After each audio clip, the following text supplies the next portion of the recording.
I have my pipe packed up here and ready to go. Hopefully there won't be too many problems lighting it today. This fuzzy thing you see right here is my microphone. I use it so that it cuts the wind noise a little bit. So if you're wondering like what this strange dead animal on my shoulder is, it's actually just a microphone. Rattray makes 3 blends, Virginia-based Flake blends. You're probably all familiar with like Howl the Wind. Marlin Flake is the strongest of the 3 flakes from them, I believe. The 10 note is a very dark Virginia, like almost to the point of being earthy. It's not bright and grassy to my nose, and it definitely has the smell of dried fruit, like prunes or raisins or something to that effect. It's a very pleasant smell. This tobacco hasn't been dried because I don't like to leave my tobacco to dry in salt air. We're out at sea, so I light it wet, and this flake is very difficult to light. It takes a long time to get it burning. Once it is burning though, it burns pretty well.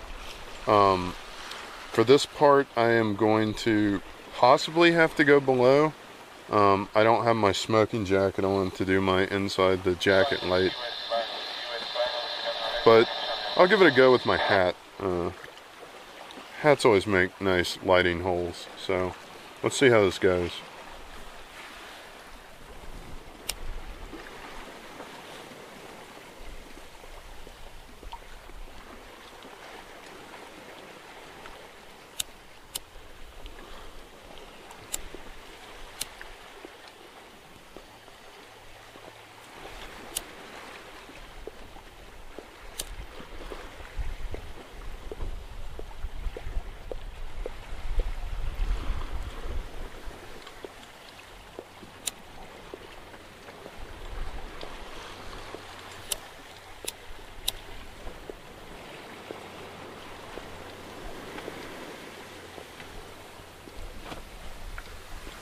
Somewhat lit.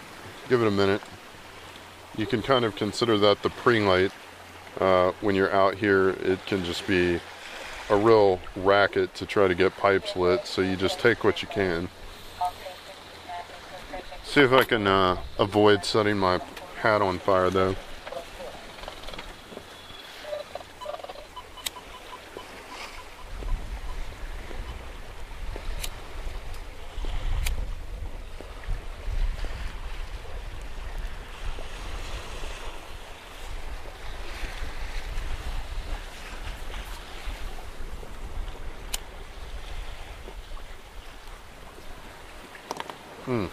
And there we go. Now, let me say,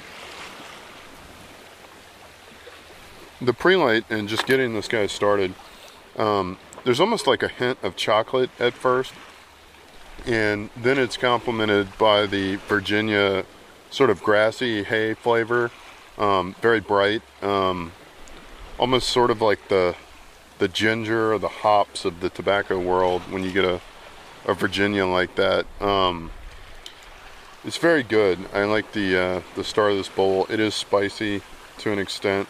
You can tell it's going to be quite strong, and being, you know, from across the pond in a flake, it's going to last a long time and burn almost like coal. Nothing like the loose leaf, easy burning style of you know, like a Carter Hall. But once it is burning, the coals will stay lit, and so it's not that bad to keep a bowl burning. So that's what I got right out of the gate, and I'm going to sit back and I'm going to enjoy this beautiful blue water and puff on this pipe, and I will come back and meet with you guys when I'm about halfway through. Alright, some of you guys may know from my website that this is my wife over here steering the boat. Her name is Danny. And every now and then Danny likes to take a sip of whiskey or a puff off of a pipe, but she is not the most thrilled about them, and she usually makes a hilarious face I call the whiskey face. So while I'm getting to mid-bowl, I'm going to let her have a moment and give you her review of this Marlin Flake tobacco.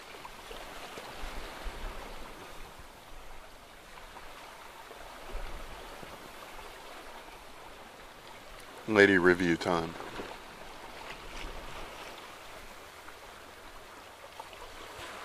Well,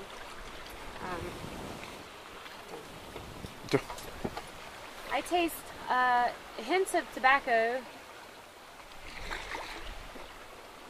with definitely some smoke. There's a smoky flavor and smoky and what I imagine ash might taste like. A little bit bitter. That's pretty much it. They all seem to taste the same to me, unfortunately. And there you have it. Smoke and ashes. Lady review, gentlemen. Lady review.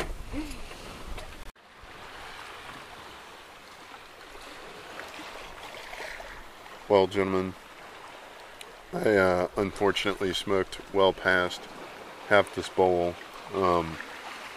and forgot to do my review. We were having to make some sale changes and whatnot, so I apologize for that. Marlin Flake is what I would call a moderate to medium strong smoke, and this particular bowl has not disappointed.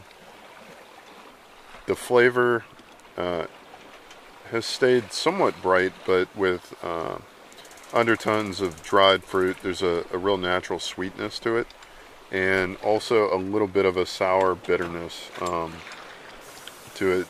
Danny wasn't just making that up. There's a bit of like a almost a tang to this tobacco as you smoke it, and I've really been enjoying it. Marlin Flake is probably my favorite of the Rattrays, or however you say that. There are 3 Virginia Flake blends that I've tried. I like that it's a little bit more flavorful and stronger than Howl the Wind.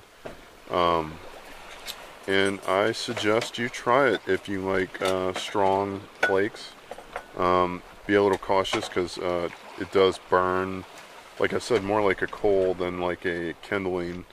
And so it can get very hot. And one thing I've also noticed is that if you don't crumble it well enough, like if there's a chunk of the flake in there and it's lit, it can burn up against the edge of the bowl and you'll get a hot spot in there, which can, lead to like burnout if you were like smoking something without cake or like in a cob or whatever, or just in a normal pipe. You can feel like the heat in one particular area of the bowl, which is not good for your pipe.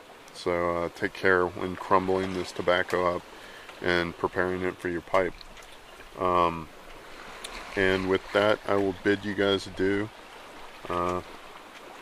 from the beautiful international waters right off the coast of Cuba. And talk to you again next time.